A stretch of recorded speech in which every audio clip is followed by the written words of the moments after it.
You want it to be one way. What? You want it to be one way. Man, I don't You know want it what to you... be one Man, way. stop! Stop saying that. What is the other way?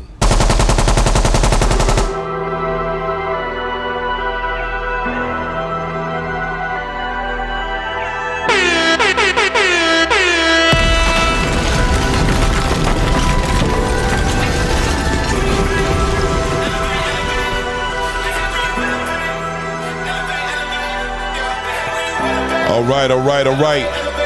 It's your boy Rain. This is the ATP Combat Media Show. Salute to all the subscribers. Salute. If this is the first time coming to the channel, I do invite you to please hit the subscribe button. Don't forget to hit that bell icon so you can get all the alerts when we drop this content.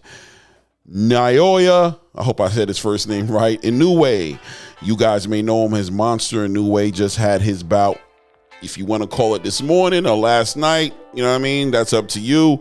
But he is now the undisputed super bantamweight champion. Him doing that now, joining the exclusive club with Terrence Crawford as a two-time, two-weight class undisputed four-belt era champion. So let's give it up for Monster Inoue, who now is also in the conversation for Fighter of the Year and on the pound-for-pound list, battling against Terrence Crawford for the #1 spot on some pundits' pound-for-pound list. Being at the pound-for-pound list is really a personal thing, you know. Obviously, you know, legendary fighters or organizations that are respected in the space, their pound-for-pound list are more respected than others. So either way, Monster Inoue was able to do that. What a journey when you think about how fast he was able to do that inside of like a year and a half. He was able to go ahead and move through the bantamweight division. He was able to challenge and beat Nonito Donaire for to become an undisputed, become a unified champion against Nonito, then go up to Paul Butler, where he became an undisputed champion in the bantamweight division, and then vacated the belts. This was a focused man who vacated the belts at that point, went up, challenged Stephen Fulton. You guys may have remembered that he challenged Stephen Fulton. Fulton came to Japan to fight him, and he was able to stop Stephen Fulton, I believe, in eight rounds or so. Was able to stop him and then take those two belts, the WBC and WBO belt, and go up last night or this morning, like I said, however you guys want to look at it, to fight Marlin Tapales, to go ahead and take off that IBF and WBA belt off of him to become a undisputed champion in the super bantamweight division. So this is a big accomplishment. A lot of people don't talk about Monster Inoue in the way that I believe they should be talking about him. It's quite interesting.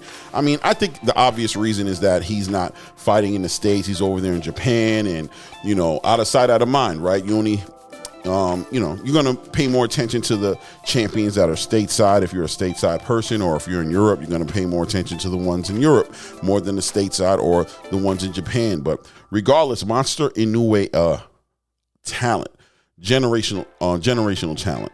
So with him and Marlin Tapales, a very good fight from the beginning. Monster Inoue and Tapales standing toe-to-toe. Tapales had sort of a flat foot approach to it, which with a fighter like with Monster Inoue really just serves his purpose perfectly. He doesn't have to chase you around. You're standing there in fire exchanges with him where he's very comfortable. I believe like in the first 3 rounds of that fight, CompuBox had Inoue outlanding Marlin Tapales like almost like 24-5, I think, like 24 shots landed to 5 shots. He was just really able to, you know, Tapales was really trying to bang out with him, you know, stay in firefights with him, because I guess he felt as long as he stayed there, that gave him his opportunity to counterpunch, but he wasn't able to capitalize like he thought he would. Inoue on many a times was able to just, being that Tapales is a southpaw and Inoue is an orthodox, a lot of times what would end up happening is Inoue would just take his left foot, step outside of Tapales is a right foot, and will just make space right there for Inoue to come right up the middle with that right hand, or with a left hook, or his jab was just effective, attacking the body as well. But really just hitting him with every shot he was hitting Tapales with was there with bad intentions. And it was a great fight, to be honest with you, because Tapales was a dog, and he was there to fight. He really came to rumble, and he did do that. He had his moments when he landed his shots, but you could clearly see that Inoue's shots were the way more effective shots. As a matter of fact, in round 4, putting Tapales down, where he finally succumbed to those shots, but did get back up for the 10 count. And then fast forward up to the 10th round, where he finally ultimately did end up stopping Tapales, just overwhelming him with combination hooks, straights down the middle, body shots, and really just beat him into submission until Tapales just couldn't answer the count, and the fight had to come to an end at that point. So the question is, what is next for Marlin? Excuse me. I don't know what's next for Marlin Tapales. Who knows what he's going to do next? But as far as Inoue is concerned, he did state that he does feel real comfortable in the super bantamweight division, that he'd like to probably hang out there a little bit and show the world what he can do in that division. From there, being it's a 122 weight class division, if he were to leave there, it'd probably be like 126. It seems like he just wants to pump the brakes a little bit on that. But Inoue is 30 years old as well, so it might be a barbecue and mildew situation for him, where he's kind of might have hit the ceiling. Maybe he can't get to 126 and be competitive because he'll just be so small. Or I don't know what he plans on doing outside of what he said, which is he plans on hanging back at that 122 weight class division and really showing the world what he can do. So there's a lot of opportunities there for him also at 122 that he can jump into. You have young fighters who are coming up, who are calling him out, who might be interested in going down there to compete for those belts. One of them being Shushu Carrington, an up and coming prospect from out of Brooklyn, New York. He's not necessarily in the conversation to be fighting Inoue, but he's almost there, right? Stephen Fulton can throw his hat back in that arena. We know Stephen Fulton's a very talented fighter. Although he did lose against Inoue, I believe that out of everybody Inoue fought, that was probably the most. I don't want to say it was an upset, because Inoue was kind of the favorite. I don't know what the odds were. I'm not in Vegas gambling.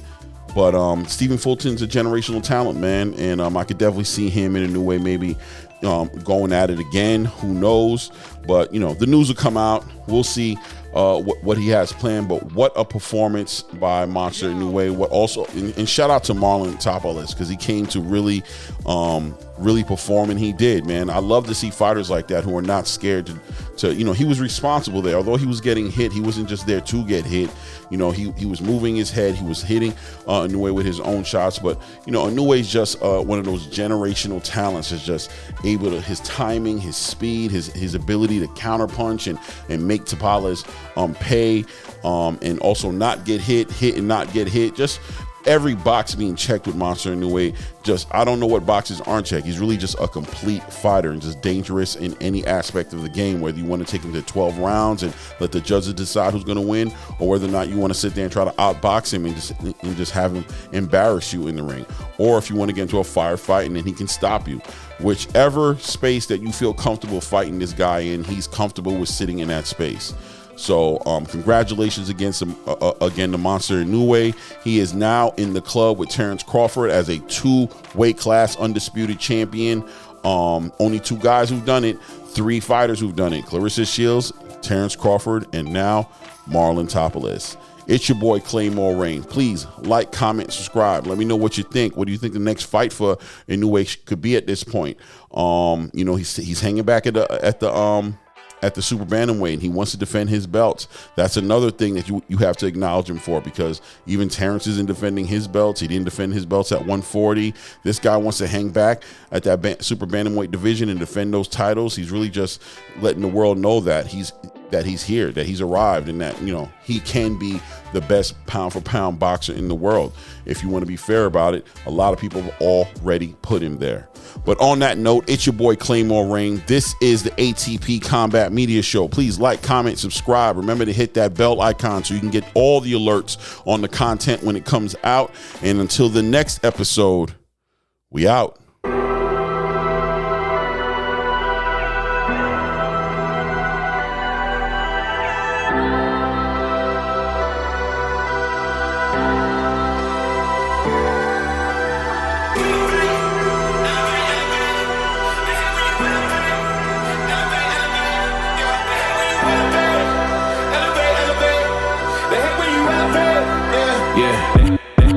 They hate when you elevate.